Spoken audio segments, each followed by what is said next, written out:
Bonjour et bienvenue dans le tutoriel numéro 7 de NetFrame. Aujourd'hui, nous allons voir comment utiliser le gestionnaire de tâches pour suivre votre projet. Donc, vous êtes ici sur la page d'accueil de votre instance, avec toujours les mêmes fonctionnalités. En colonne de gauche, vous allez sélectionner l'item Gérer les tâches. Vous cliquez dessus et vous entrez dans le gestionnaire de projet. Le gestionnaire de projet a une première page sommaire où vous allez pouvoir retrouver les projets que vous avez déjà créés, les modifier et les supprimer de manière assez classique par le menu accessible par les trois petits points en bout de ligne. Pour créer un projet, vous cliquez sur le bouton Créer un projet.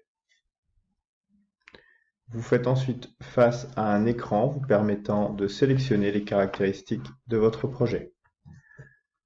Vous allez choisir un template.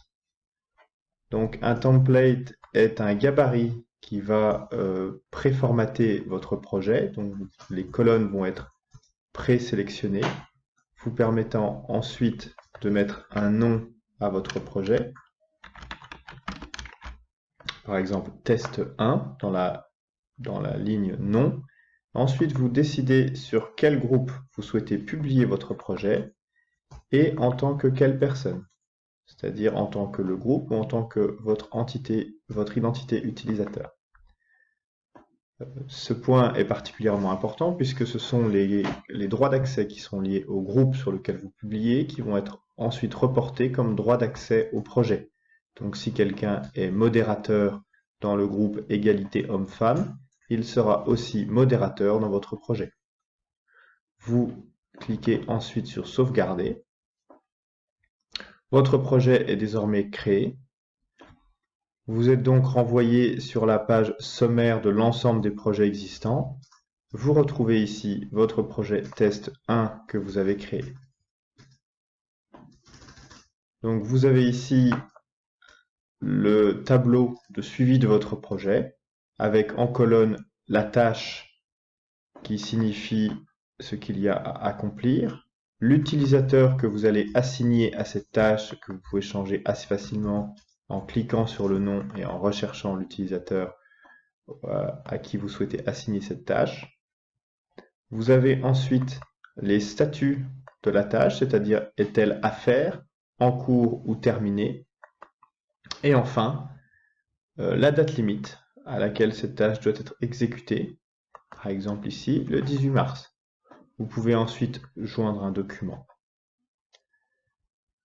Cette tâche peut être commentée par toutes les personnes ayant accès à ce tableau de suivi de projet. Donc vous commentez la tâche en appuyant sur la petite bulle et vous retrouvez l'ensemble des commentaires qui ont été publiés suite à cette tâche, vous permettant de suivre un peu plus précisément la raison, par exemple, pour laquelle la tâche n'est toujours pas commencée.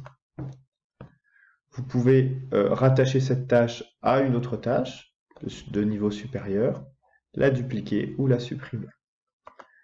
Pour créer des tâches de niveau inférieur, vous appuyez très simplement ici sur « Ajouter une sous-tâche ».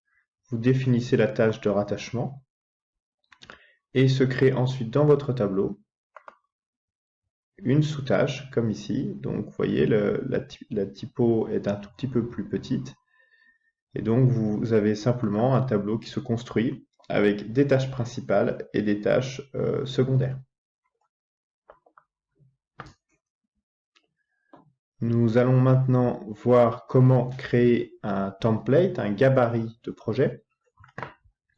Donc, quand vous allez cliquer sur le bouton « Créer un projet » et que vous utilisez pour la première fois ce gestionnaire de projet, vous n'allez pas pouvoir sélectionner le template, c'est normal, puisque vous démarrez avec votre gestionnaire de projet. Vous allez donc cliquer sur « Nouveau » ici, et cela va vous ouvrir une fenêtre vous permettant de définir le gabarit de votre projet.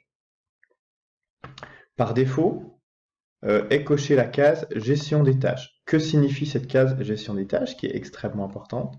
Ça signifie que quand cette case est cochée, vous avez l'ensemble des colonnes nécessaires pour faire fonctionner le gestionnaire de projet de manière optimale, c'est-à-dire nom de la tâche, une colonne utilisateur, un statut de tâche et un rattachement au calendrier. Si vous décliquez cette case, vous pouvez recréer exactement ce gestionnaire de tâches, mais si vous oubliez une colonne, par exemple, vous ne mettez pas la colonne date de fin, vous risquez de ne pas avoir une synchronisation optimale avec votre calendrier. Donc nous vous conseillons de garder les colonnes gestion de tâches toujours activées. Et ensuite, vous pouvez rajouter d'autres colonnes. Donc vous allez choisir le type, c'est-à-dire est-ce qu'il s'agit d'un texte, d'une adresse email, d'une date, d'un nombre ou d'un fichier, vous permettant de contraindre l'entrée dans les champs pour ce type de colonne. Si vous avez demandé un nombre, vous souhaitez que soit remplie une valeur, et ce qui vous permettra éventuellement plus tard de lier cette valeur à un fichier Excel. Vous ne souhaitez pas qu'il y ait donc du texte ou des données non structurées. Vous pouvez décider si ce champ est requis ou non par la petite coche en bout de ligne. Et enfin, vous pouvez ajouter un champ supplémentaire par ce bouton plus ici, qui vous permet d'ajouter autant de champs que nécessaire. Vous notez que si vous décochez la gestion de tâches, vous obtenez tout simplement un tableau qui n'est pas lié aux bases utilisateurs ou au calendrier nécessairement.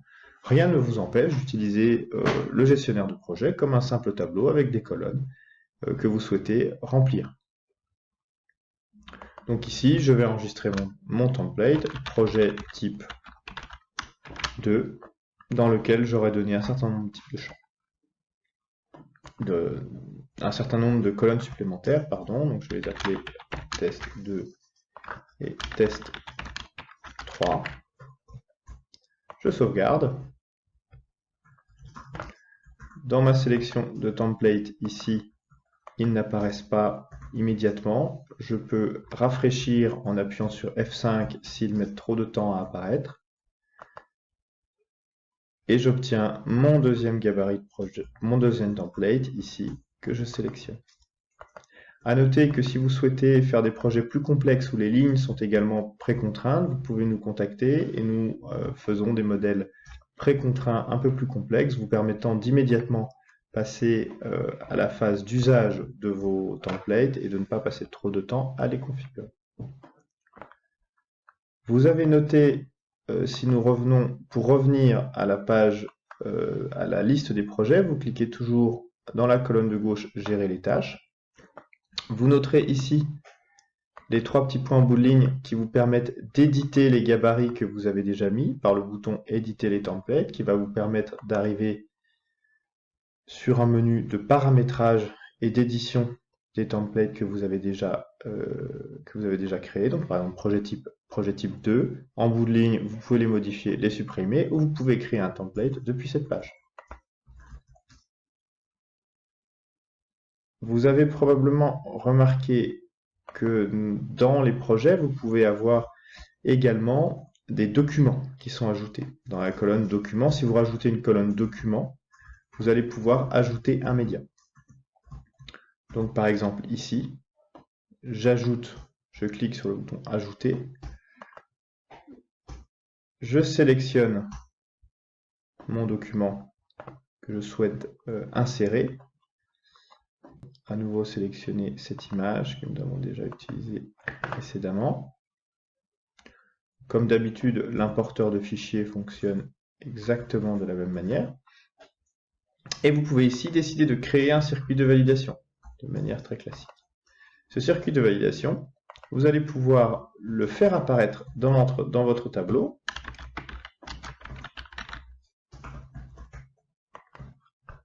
Ce qui va vous permettre de suivre et d'intégrer la validation de fichiers comme une tâche de votre projet. Voilà, immédiatement ici, j'ai ajouté une validation de fichiers qui a pour sous-tâche validation par un utilisateur et publication. Donc vous voyez que toutes les étapes que vous allez créer dans la validation du fichier seront reprises en sous-tâche, et donc vous pourrez voir par le statut de la tâche où en sont ces différentes phases de la validation. C'est d'ailleurs ici que nous rajouterons un bouton pour relancer les validations. Enfin, vous notez que tout ceci apparaît bien dans vos notifications.